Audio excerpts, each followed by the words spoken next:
What up, world? It's Max from the Marvelous Podcast. I'm joined by Big G. And before he says anything, we got to all wish Big G a happy birthday. I know it's a little late, but Yeah, happy birthday. You don't look a day over 40. thank you, man. I appreciate it, man. Hey, but listen, I got to show the marvelous world this right here, man. My boy Max, man, every year has been hooking me up on my birthday. So I'm never going to unbox this, right?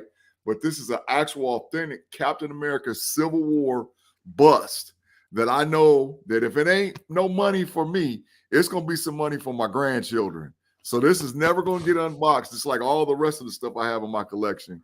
And definitely, Max, thank you, man, for the birthday surprise because I was so happy to see it, man. No Thank problem, you, man. man. No problem, bro. You deserve it. You work hard. You're a great dad. You're a great co-host. You're a great dude. And you know who else, you know what else is great? This podcast, man. And if you're out there and you're watching, you're enjoying it, shoot us a like, shoot us a follow, shoot us a subscribe button, hit us with the subscribe on YouTube. Anything helps, G, even if they tell their friends about it. Yeah, for sure, for sure. And just FYI, so we know, we got a couple little surprises and changes that's coming to the Marvelous Podcast. So we're going to talk about it. We won't talk about it tonight, but just look forward to some new innovative things that we're going to be doing with sharing with social media. Also with some switching up and changing up with the panel. So I think everybody that's out there in the Marvelous world is going to like what we're going to do. And we're going to continue to just bring you content to talk about Star Wars, Marvel, DC, anything that's sort of like hero related or villain related, we're going to chop it up on the Marvelous Talk podcast. Yeah, anything you guys ever want us to talk about, shoot us with it. Hit us in the comment section, DM us. And you know what else is great? And lastly, just this Mhm. week for everybody, just Yeah. Andor, She-Hulk, some Deadpool 3 news that I don't know about you. I mean, I know you expect everything because you got your sources. I won't talk about it. I know you can't talk about it. But for a Yeah. guy like me who's just an average man, simple man Yeah. making his way through the galaxy, it's just nice to see stuff like that. So, G, I let you pick. You're the birthday boy. Do we start off with Andor, She-Hulk, or Deadpool? To be You tell honest, me. Max, you can roll with whatever, man, because I will say this, though. I'll give a preference. The three first episodes of Andor, there was a lot of lull. If you're going to watch Andor, this is the episode you need to watch because episode 4 was outstanding to me. So whatever one you want to roll with, man, roll with it. Well, let's go to Andor. Let's go. All And right. this episode literally picks up, and that's one thing I've loved about the show so far. G, it's literally episode ends, next episode starts. There's no time jumps. If you're a fan of House of Dragons, every episode it's a year or 6 months. This show it's like 10 minutes. Yeah, So yeah, we literally pick off with Luthen and Andor in a spaceship. He's like, "Hey, I have a job for you," and immediately Luthen's kind of challenging him to be something more than just a man for money. Kind of yeah, similar to like Princess Leia and Luke talking to Han Solo once upon a time, who was only in the rebellion for the money. They say be a part of something greater, yeah, yeah, and Andor agrees. But don't worry, he's still going to get his bread. He's going to get 200,000 credits, which is a nice hefty change for 5 days work. They yeah, go to a job on I don't want to say it wrong, Aldani. So yeah. it immediately makes me go Alderon. Am I the only one who kind of put that together? G, what do you? It's a deep cut throwback, man, and that's something I wanted a preference too. If you're an old school Star Wars head, there was so many deep cut throwbacks to stuff that wasn't canon and not canon. So I looked up the name of that, and it's from the Old Republic storyline and books that they put out a long time ago. So it's an actual location of a place that used to be Star Wars canon, and now it's new. So I looked it up, man, and that's why I said this episode's full of little Easter egg stuff. Oh, and as we transition to a little later in the episode, we see a galactic empire senate, like a little council meeting, something you would expect to see on C-SPAN. Which I don't know about you, G. I was kind of refreshed by it. I was like, "This is kind of how the empire operates, huh?" Okay. Yeah, they was in the all whites, Max. What they was doing in all whites? They supposed to be in the grays and the blacks, and, and they was in I the mean, all whites. it's funny because something is evil, and you would associate the color just like black with evil, just like the Emperor always dressed in black, Darth Vader literally black, and it's just the polar opposite. And they're literally just doing day jobs. We're like, okay, this is my sector. We see a couple people going in it with Blevins and Deirdre and the lieutenant right there. We Yeah, see a little bit of inside the Empire. I don't know about you, G. I enjoyed it. I think it was cool to see a little bit of the inner workings of the beast. yeah, yeah. It was, well, what it was showing was the transition from the old republic to the new empire, and just how they just thought. And I'll tell you the line that I like the best out of the whole thing, where he was talking about, we're not an army, we're not this, that, and this. We're healthcare providers. And so I recognize that this is a sickness. And what you got to do with a sickness is you got to aggressively treat it to wipe it out and all whatever else.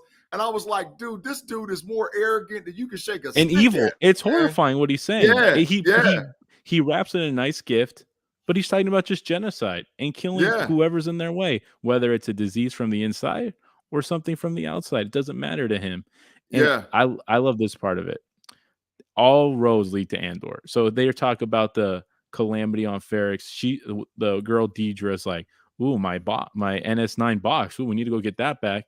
And Blevins, the dude is like, "Hey, I'm about to go to Ferrix to find out about this Andor cat." And then they subtly drop, and I don't know if you caught this. They drop talk of the planet Scarif, that they're mining stuff on Scarif. Old school. But go ahead, man. I'll kick it to you right now. It's just so funny because it's like Scarif's like the big thing in Rogue One. Yeah, exactly. We're gonna go to Rogue One. We're gonna see Scarif, but the planet was beautiful before it was turned into just ash. Yep. But it was a throwback and a callback to, not, like I said, just even the Rogue One thing, but old.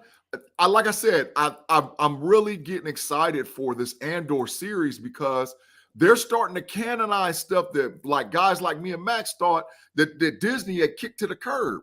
And they're starting to make reference points and say, no, wait a minute, this is canon, that's canon. Oh, wow, okay. So, they're bringing the story back. So that's why I'm a little excited. So that's why I jumped in, because I was like, oh, God, yeah, that's a reference point. Yeah, no, absolutely, G. And, going back to Andor, he shaves, he's looking new. Luthen gives him a blue kyber crystal worth at least 50,000 credits. Don't take anything less, people out there. But Max, he's like, I want it back. And right. Go ahead. The kyber crystal. Remember, they said it was a special kyber crystal. So they made a reference again to the old Republic for the place where the kyber crystals actually come from. So I was like, wait a minute. This is the actual people that the Empire wiped out, the Darth Sidious and them. And I was like, wait a minute, that's a kyber crystal from there, which also powers hyperdrives, by the way. And that's how dude was able to jump in that little small ship in that hyperdrive, because he had such a powerful kyber crystal from the old Republic that he made a reference to. So I was like, man, they got me. They got me, Max. I'm in. And immediately Luthen's like, hey, stay here. I'm going to go talk to this girl, Vel. And she is, would upset be putting it lightly, about Andor's arrival to the mission 5 days before. I don't. Go ahead, G. No, go G. No, I agree with what you're saying. That's why I was just going to, I'll let you finish because I got to. So she's absolutely upset. He goes by the name Clem. You might remember Clem as, it's so brief in the first episode, when his mom comes to the ship, she calls her, what I would associate would be husband, Clem, Andor's dad, who, as we know, was hung. Yeah. So he's going by Clem, which is a great callback just to his father and just remembering his father. Yeah. So he joins up. Luthen bounces, and now these two people who've been known each other 5 minutes are like, okay, I need to trust you with my life. You can see how he doesn't believe in the mission success, and she doesn't trust him. Yeah. Hey, Max, before we keep going, shout out to Burley Azo, man. He's talking about on Facebook, talking about he's loving it, and he said Andor so far is off the hook. Hey, Bird, thank you for rocking with us, man, during the show. Absolutely, bro. Yeah, for sure. And as we progress through the episode, we see Ferris and Blevins. They fire basically everyone who was involved with the calamity on Ferrix. The Grand Inspector, Sergeant Musk, Karn. And Karn's going to go home to his mom, and he's met by a slap and a kiss, which was just, is this the last we're going to see of Karn? I don't feel like he's the type of guy who's going to give up right now. He's like, I got to go get even with this guy. He cost me everything. Yeah. Hey, did you peep his outfit, how he switched it up now, and he thinks he's better than everybody else? So everybody else's patch is sort of like sewn on and hung on. His stuff's like perfectly straight. He's got the extra orange layer up around his neck. And I'm like, bro, this dude thinks he's the boss of all of them. So, but anyway, that was just a sidebar I picked up on when I watched the show. No, I love that you noticed that. And I mean, we're going to get into something right now. Luthen goes back to Coruscant, and it's awesome to see Coruscant again, or Galactic City, whatever they're going to call it. Yeah. And he's like, hold on, I got to put on my new hair, my new digs. And so we And see two rings. Don't forget sides of about his him. rings. He was like, Yeah. yeah, Oh you my know, God. He had a ring for each yeah, finger. yeah, Shang-Chi in the 10 rings, Luthen in the 10 rings, honestly. yeah, for sure, man. So he's definitely a Two-Face, but not in a bad way. It's just we don't know which mask is true. Is it really the Luthen we saw with Andor? Or is it this Luthen who's just kind of a high peddler of antiquities? And we see Yeah, Mon Mothma, who is a key in Rogue One. She's yes, the one in episode 6 who gave the impassioned about the Bothans gave their lives to get this information. correct, correct. So it's great to And see her. one of the inner circle leaders of the actual rebellion that you'll see later on. And as she gets there and she's feigning, I need a gift from my husband. And they immediately Luthen's like, who's this new driver? I've never seen him before. Mm-hmm. They go to the back. And I feel like as soon as they turn the corner, Luthen's like, so can you help or not?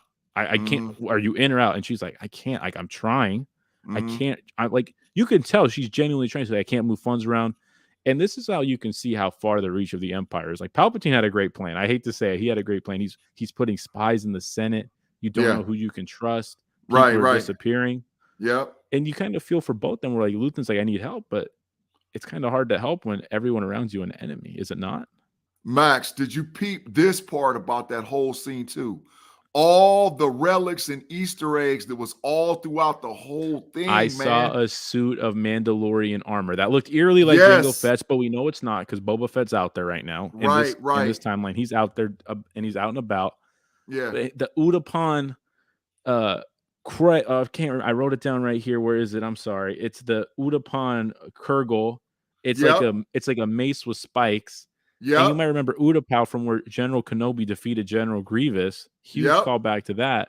And then there was even like a little Force Unleashed thing people saw in the episode that people were like, oh my God, the video game Force Unleashed, is that coming? I would love to see that. That's something I grew up on.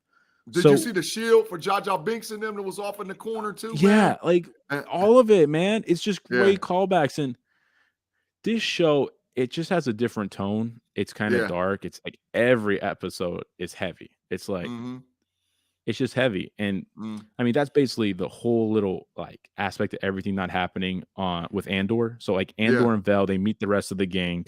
Yeah. The team consists of Skeen, Tamarin, Cinda, Nemec, and Gorn, an Imperial spy. Basically, he's infiltrated the Imperials. Correct. And you know how I said it is an understatement to say she was upset? What were the rest of the team when they saw Andor? Confused, sort of trying to figure out, can I trust this guy or not?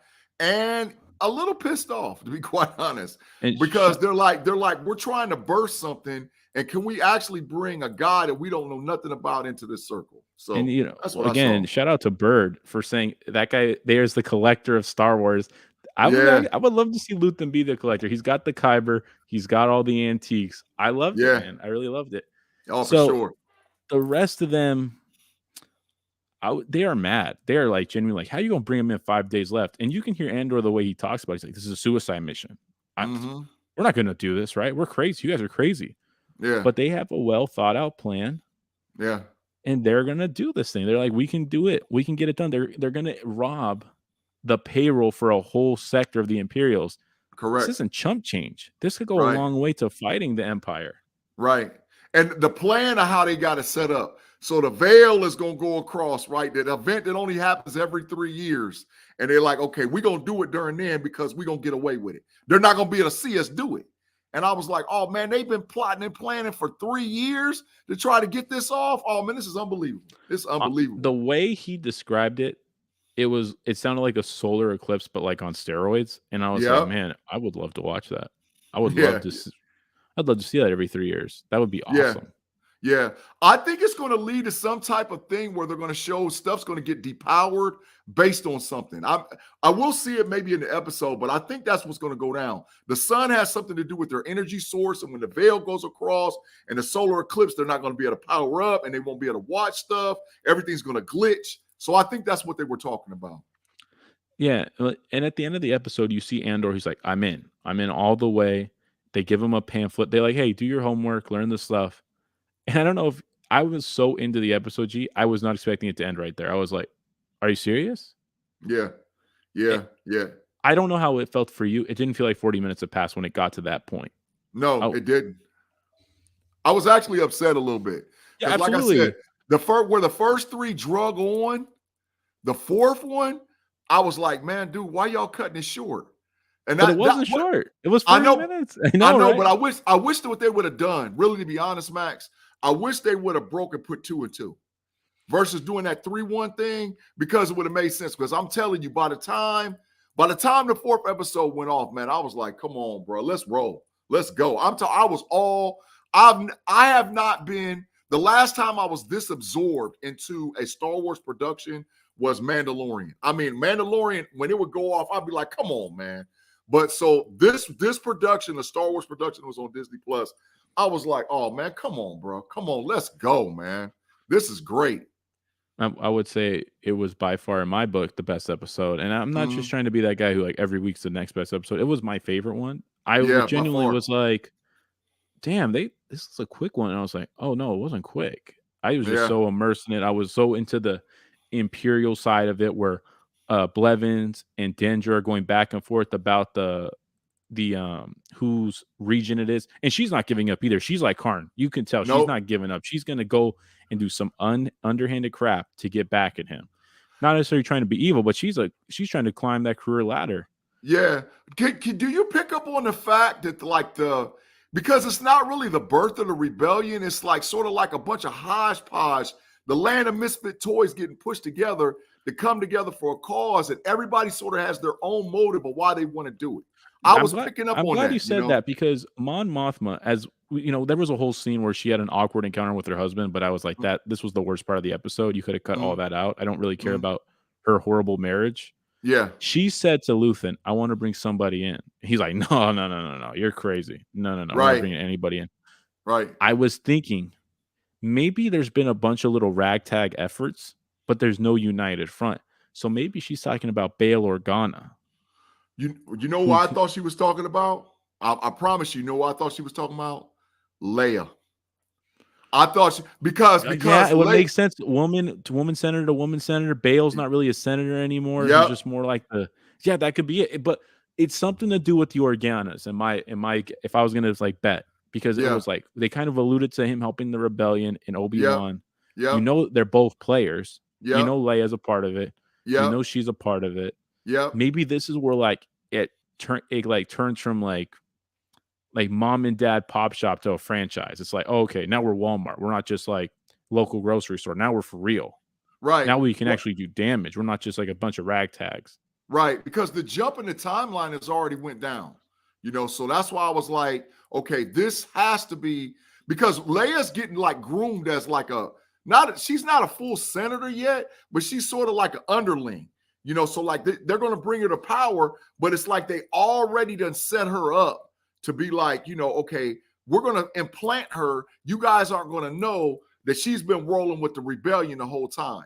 So that's why I think the reference is to Leia. That's what I'm thinking. No, I absolutely think it is too. And I would say our co-host Mod, who's not with us right now, he agrees with us too. So Mm-hmm. we got all three of us on the same page, which doesn't happen often. But when Yeah. it happens, it's special. So G, give me your favorite part of the episode. Give me the episode grade. First, can I give the episode grade first? Yeah, absolutely. You can do whatever you're the birthday boy. 9.2, bro. 9.2 for the Wow, episode. big praise Yeah. from you. You're Yeah. usually the Russian judge on stuff. Yeah. 9.2 for this episode. I had two favorite parts. My two favorite parts was the very beginning of the episode when they jumped to hyperspace and he got to telling him, like, dude, you act like you was a warrior. You was on the ground for 6 months. You was a cook. You was running and blah, blah, blah, whoopie skip. So he dined him out and let him know, bro, don't play with me. I know your whole everything, right? So that's the first part that I liked. The second part that I like, even though it was like evil and sinister, is when the whole council met, and like they were sitting around talking, and that guy, well, I already talked about it. He made the reference Oh, to everything being like, Qyburn from yeah, Game of Thrones. He was balling, yeah, bro. He was throwing 100 miles per hour, bro. He was yeah, like, "This is my time to shine. yeah. I'm And about to and cook." that Joker said it's a disease. He said we're health providers. I was like, what? And she You're a health recited provider? the mission statement, and he's like, "No, good try, but you're wrong." Right, And I right. was like, "Dog, this guy Yeah. is so into the Empire. It's sickening. Like he's a fanatic." Yeah, yeah. He's what do you call he's a chorist? Like He's he's an at the core. extremist. He's Yeah, like, no oh my matter god, what. like the Yeah. Empire. Oh yeah, all day, every day. Yeah, he's beyond narcissistic, if that makes sense. He's beyond narcissistic. So I was like, yeah, man, this is balling out of control a little bit to me. So, gee, if I was gonna give it an episode grade, I'm gonna say 9.5. I would have given it a 10 if it didn't just like break my heart when it ended because I was like, please, like, don't end. Like, I want to see Yeah, this high yeah, because they yeah. kind of allude to it. Like the whole episode is like the heist, and it's like, is this gonna happen today? Mm-mm, But mm-mm. I feel like we might not even see it till like not even next episode. Like, I'm so man, I was so blown away by the storytelling. My favorite scene, I'm gonna agree with you, was the security meeting of the Yep, Empire, and then yep. two would be the antique shop because you saw the Beskar, you saw the Gungan shield, you saw the Utapau Yeah, weapon, you saw yeah, some of the Force Unleashed stuff throughout, yeah, and you just see Luthen who is just like kind of telling Mon Mothma, one of the biggest rebels we're gonna know, kind of like get your act together. yeah, yeah. Yeah, stop being shady or shaky. But once again, that goes back to what I was saying. They got different motives for different things. But as it progresses, they're actually going to become the rebellion. This is So like sort of their hodgepodge. is this the birth of the rebellion? Because to Mod, it is the birth of the rebellion. I would say we're like in the middle of it. Like Yeah. we're kind of. I think it's the birth of the real rebellion. Like there's been little factions of it. And Mod Yeah. gave the episode an 8.6. Wow, what a Russian judge today, man. Yeah. Golly, Yeah. someone Yeah. had to be that guy.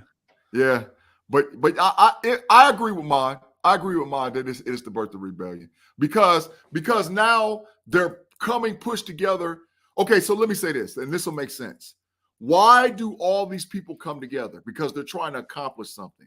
So to accomplish something, you have to have a team concept. Anybody, even though other folks don't have their same motivation, right? So might not have the same motivation. So it is the birth, but I think they're going to come together on one way, and then there's going to be some traumatic events that's going to happen. And when out of it, they're going to change into something brand new. That's what I think. So they're actually, this is like the landscape, but out of this the trauma that's going to happen with this heist, the rebellion is going to be birthed. That's what I think.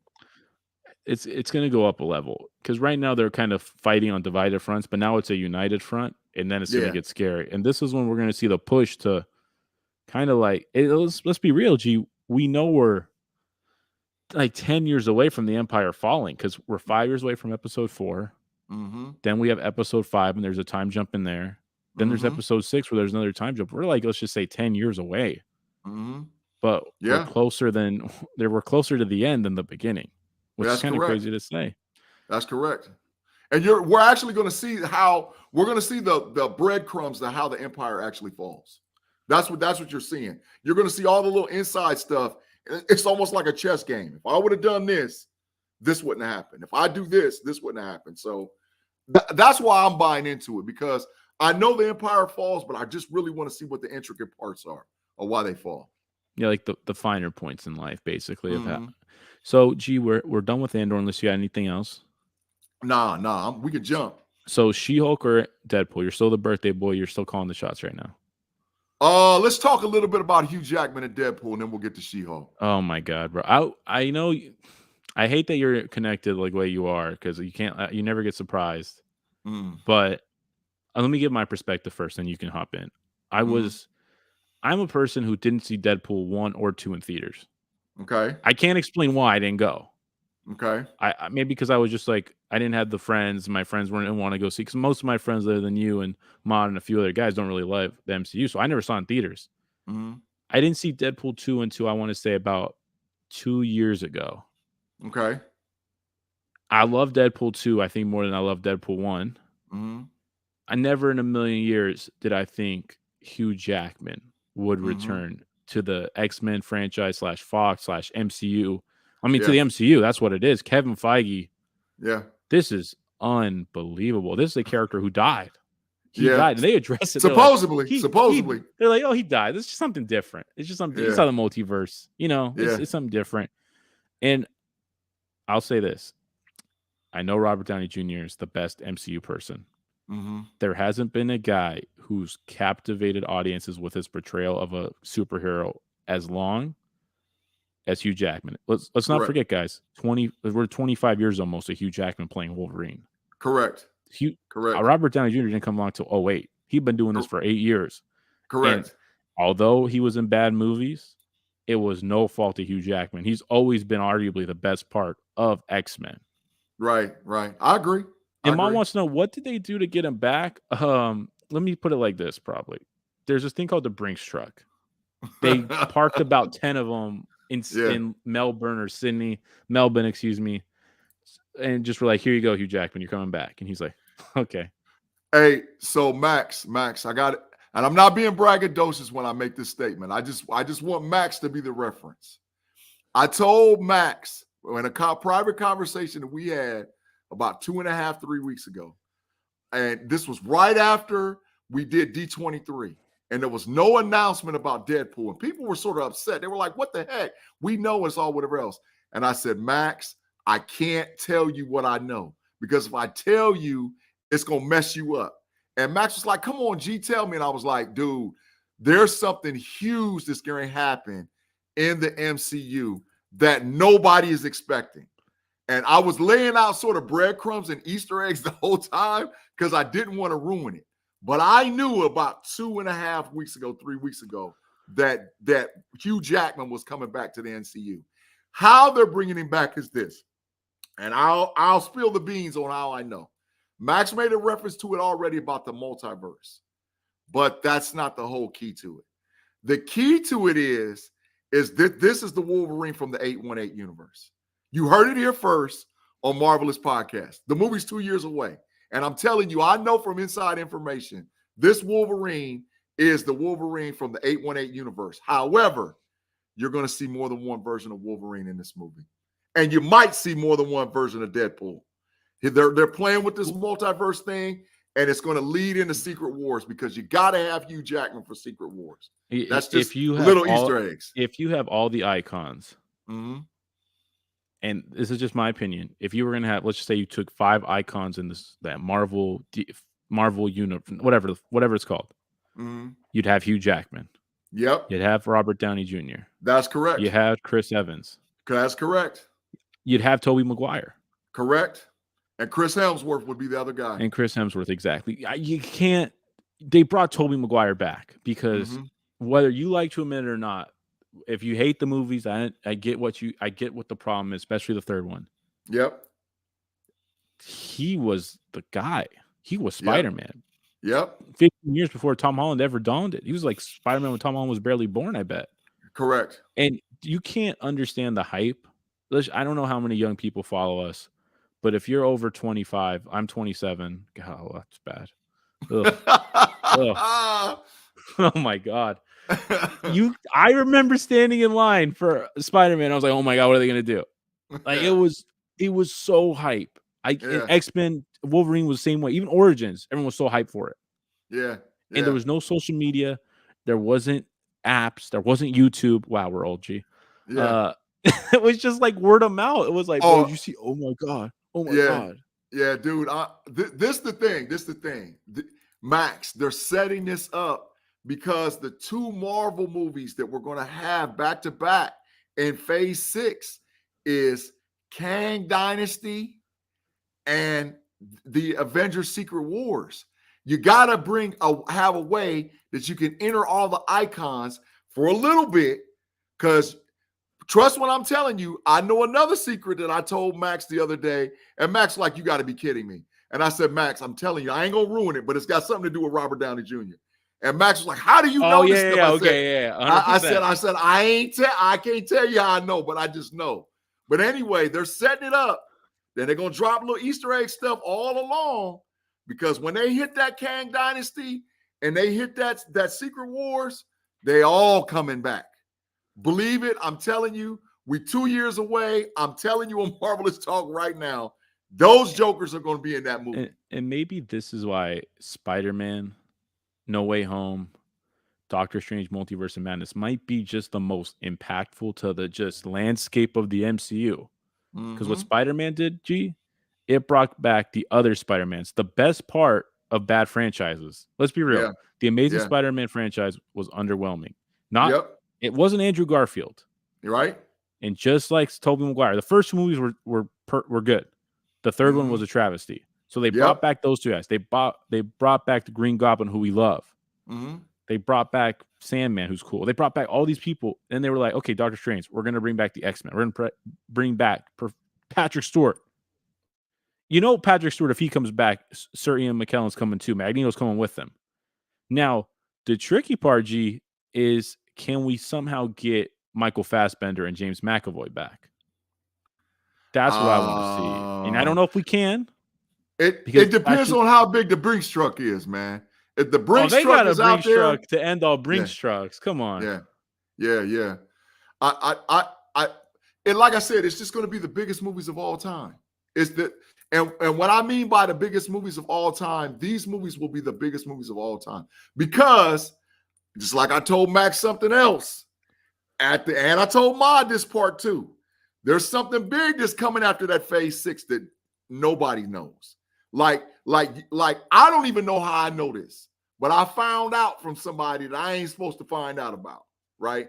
I got folks leaking stuff to me, man. So the feds and the FBI and Disney Plus might be coming in. The Disney police might be coming to get G after the show. Hey, who in the heck? Who you talking to, bro? Give me your phone. Give me your computer. I'll be like, nah. I'm talking to what's the guy in She-Hulk, the frog guy, the Frog King or the Hulk King? Yeah, Hulk King. Yeah. That's what I'm talking to. But anyway, that's what I'm finding out. And Mod had a question too, man. Yeah, and Mod, so you think Kango being this? Absolutely, he has to be. He's the vehicle that leads to this road. Yeah. He's like, hey, here's the technology. Here's the ability to get anybody back. Right. And maybe Doctor Doom like kind of accelerates it. Maybe beyond or some of these celestial beings do that. G. Yeah. Well, Max, by now we already done seen the footage. Well, I shared it with you guys, and they took it down as soon as I showed you.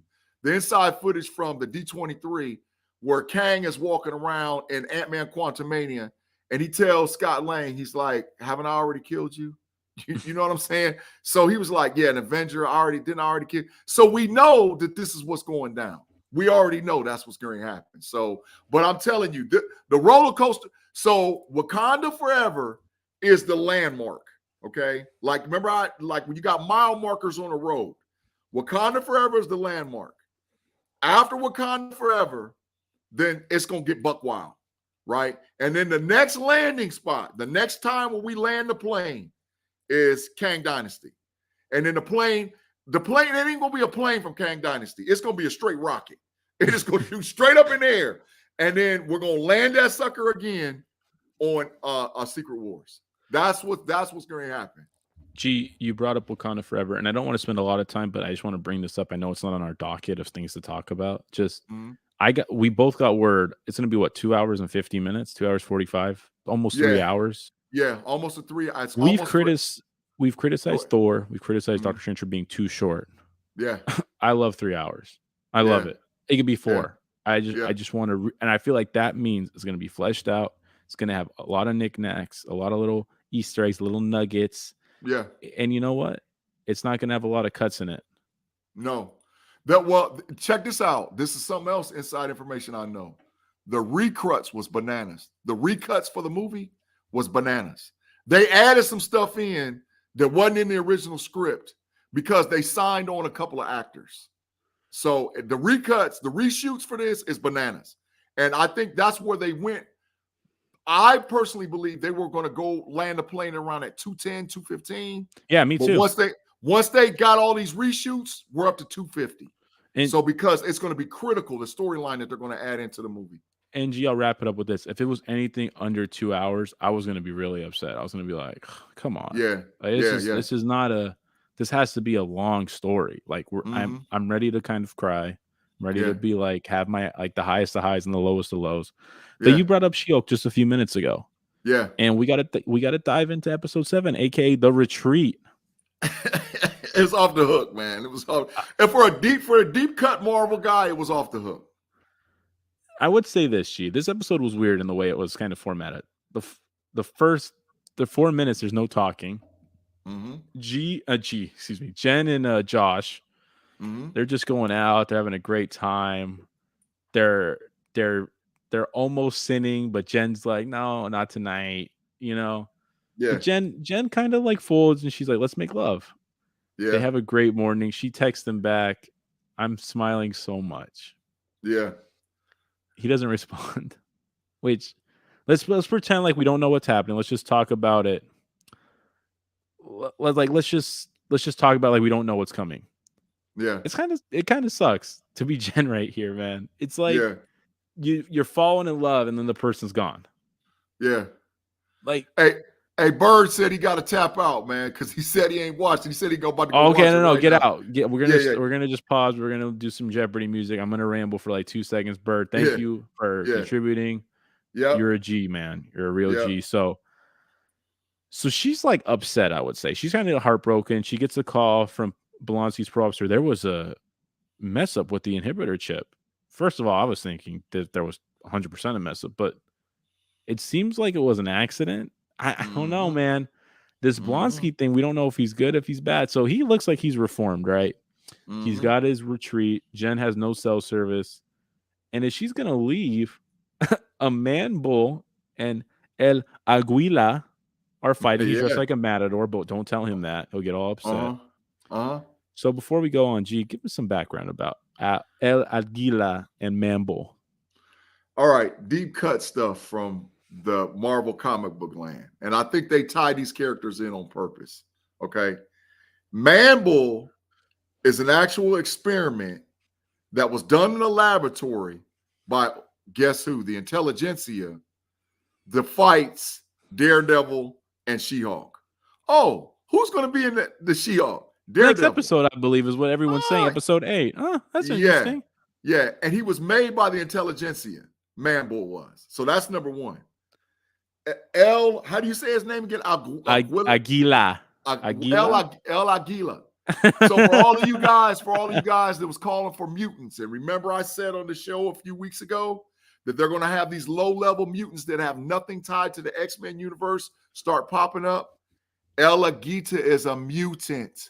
He has the power to channel bio energy through whatever he wants. And he actually has a sword that he channels it through. And he did it. And it splits. In the first like 10 minutes, you're like, this fool's a clown. Like, he doesn't have powers. He's just like, and then he whips out the sword and you're like, oh, crap. And guess what he was in? What comic book one he was in that led up to something? There was a comic book run called The Contest of Champions that prequeled Secret Wars. And he was one of the guys that was in that actual comic book run, along with a lot of other little low-line heroes and characters. So they're dropping Easter eggs to get you to Secret Wars. But he's a mutant. So he's a full-blown, we know for a fact this guy's a mutant. So go ahead, Max. No, it's just so G. Keep saying G. Jen joins the support group. She like, first of all, as she's joining, they're talking to Blonsky's like, hey, you really angry. You need to get this like under control, which is rich coming from him. But I think he's right in a sense. Like, Jen is really upset about what happened. And before she can like get into her feelings, who walks in, G? Who walks in all unannounced, like, oh my God, like I'm reformed. It's the dude who attacked her, Wrecker. Yeah. And Jen's about to kill him. From the wrecking crew. Yeah. And Jen's gonna kill him. And they all talk her out of it. They're saying you just have like displaced feelings about what happened. Oh my gosh. And she basically joins the group. What'd you think about all this, G? That like it had a really funny tone until she joined the group. Then it was like, man, Jen's actually like hurting. Like, this sucks. Yeah. So before we break down her part, Max, do you want to talk about the members of the group? Yes, let's talk about it. So we have the two guys we talked about, Mambo Alaguila. We have the vampire dude, Saracen. Yep, and which is huge, but keep going. They're totally playing it like he's crazy. He's a vampire, guys. Yeah, ain't no sense what's about it, but he has huge. And this thing Morbius, all right. And I made my Morbius mention for the episode. I feel good about myself. It's Morbin time, and we have the porcupine. Who needs a shower desperately, I would say. But so going back to the vampire, right? Guess who his number one nemesis is from the vampire? Guess who hunts him? I would guess Blade. I would guess Blade. No? Am I wrong? The Daredevil and the Punisher get together to hunt him down. There's been talks of Blake Punisher coming back. Gee, right, because he's the Bloodstones that you're going to get in Werewolf by Night. The Bloodstone lineage hooks up with all these supposedly quote unquote anti-heroes, and they form the Midnight Suns. So if you're going to have a group of characters like that come together to form a team, you got to start identifying who they're going to hunt and fight. So the Punisher is going to be a member of the Midnight Suns that's going to come with this group. And oh, by the way, Werewolf by Night, October 7th, but that's just for free. So let's talk about the other guy, Porcupine, right? Yeah, he needs a shower, man. It wasn't pleasant. He's afraid to take off his suit. Okay. He's an experiment gone wrong. No. Oh no, that's the other guy. That's I think the matter is I'm not just an experiment gone wrong. Yeah, that's what he says. He's a mutant. His suit is a containment suit because his body gives off poisonous pheromones that can kill people. And then they weaponized him in a lab. Oh, guess who did it? The intelligentsia. They weaponized him in a lab, and so his spikes shoot off poison that kill people. So he's an actual. That's why when he took the gas mask off, they were like, dude, how long have you had on that suit? It's not the suit. He stank for real because his pheromones kill people. He's a mutant. So there's 2 low-level mutants that you get. And G, we have to talk about this. I want to know this. Who's your favorite out of the group of just like the miscast? I love the vampire because he's like, you should block his number and suck his blood. And they're like, oh, you took it too far. He's like, I'm sorry. And he's like looking around all nervous. And I'm like, bro. By the way, I sort of like Blonsky, man. I like Blonsky. Blonsky has been a like revelation. He's been really like, they kind of make the thing where it's like, can you trust this guy? And you kind of can, I think. You really can, because he seems like he's a good dude who just wants to like live in peace and not like mess stuff up for people anymore. Yeah. And you brought up the intelligentsia like 3 times. They're at the forefront because Nikki mentions it. She's like, oh, the intelligentsia. Oh my God. Like maybe that she's all like bent out of shape about what they said and they're stalking her. And she's like, I don't care. Yeah. I don't care. But the episode, she leaves the farm, the retreat, and she's like, the group loves her. She's accepted them because she was really dismissive of them, kind of mean to them, that they were all like kind of like mess ups and stuff. And as she's driving back in the tow truck, we get a flash of 3 days earlier. And her boyfriend, Josh, is a double agent. He took her blood when she was asleep. I can only say this, G. It must have been very rigorous exercise they were doing because she was probably out like a stone not to feel that needle going into her spine. Yeah. And he cloned her phone too. Correct. Yeah. So part of me wants to believe Josh is like kind of being forced to do this because he seemed like a really nice guy, but he might just be evil. You know who he is? Who is he? Frogman.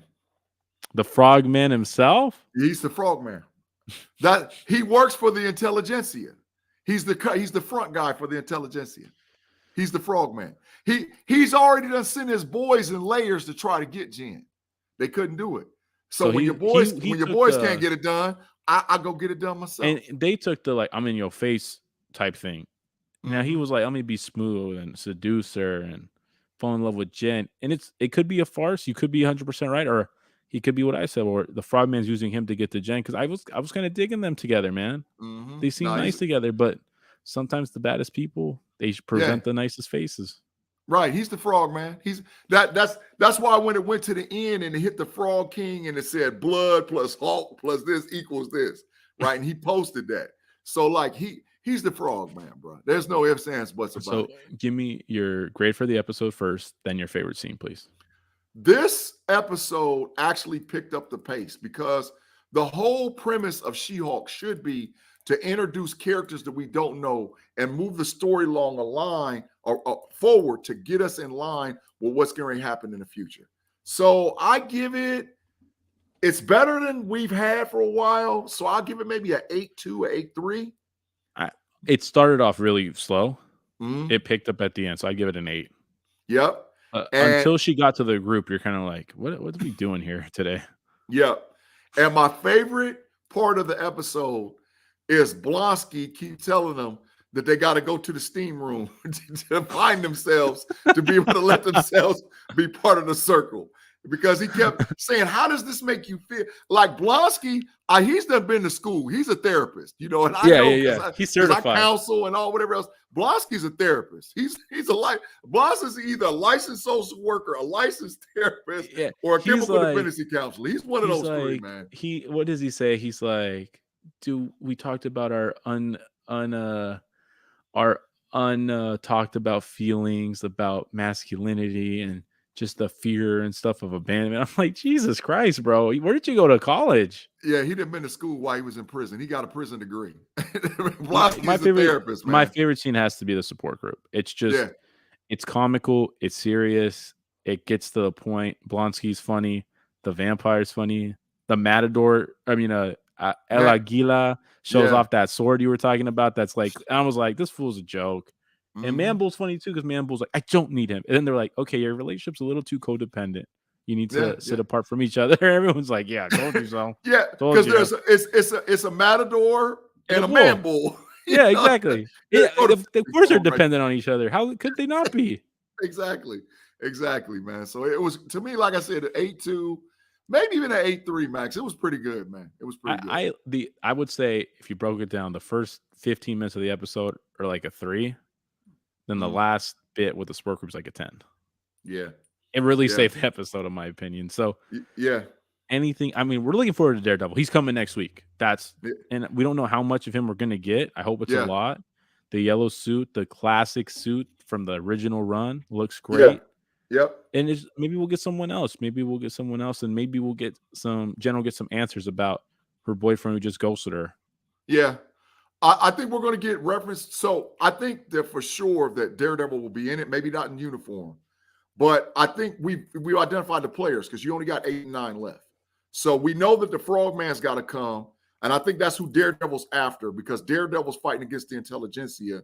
And that's going to introduce Jen into Daredevil. And I think you'll get some storylines about who the Intelligentsia is moving forward. You might even get a early reference point to the leader and some other members of the Intelligentsia, which is going to set stuff up for the future. And what about Titania? Is she coming back?